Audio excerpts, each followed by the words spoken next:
Aha, so this part 2 will break down why the US is desperate to destroy or dispose of the ICC, the same tool they wielded against other African nations.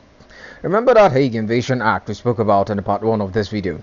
Well, the ICC crossed that very red line when it authorized a formal investigation into the alleged torture and human rights abuses in Afghanistan by US military officials in 2020. The US retaliated before the probe even started by revoking the visa of Chief Prosecutor Fatou Bensouda in 2019 to prevent her from traveling to the UN in New York. By 2020, Donald Trump had placed full economic sanctions on the prosecutor and her senior aide, Vakiso Mochichoko.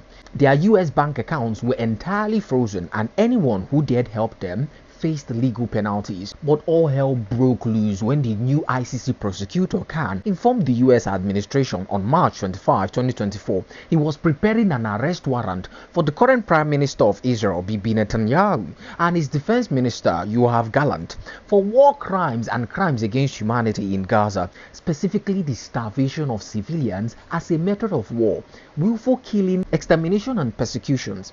As we speak, more than 73,000 Palestinians have been killed by the Israel invaders, but the media purposely frames Israel as settlers, a term that numbs your psychological receptors. I digress.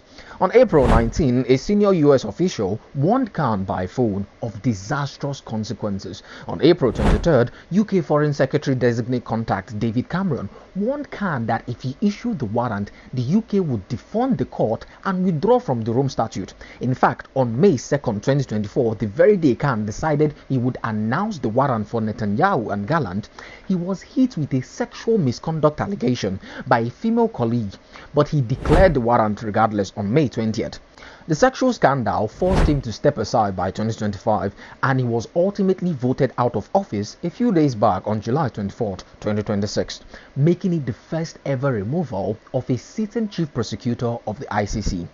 And if you ever doubted who was behind this, just know a judicial panel unanimously determined the UN Office of Internal Oversight Service findings did not establish misconduct or breach of duty by Mr. Khan under the relevant legal frameworks.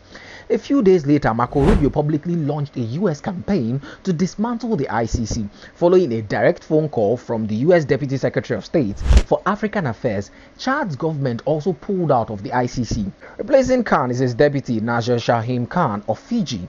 But like we've seen with Venezuela, deputies aren't always as daring as their principals. So every victim group whose case is now sitting in the ICC's docket, from Gaza's civilian population to Sudan's displaced 12 million, and any future African case are now on the scales now. What are your expectations? Let me hear them in the comment sections. Remember to follow and like for more, and as always, don't trust, verify.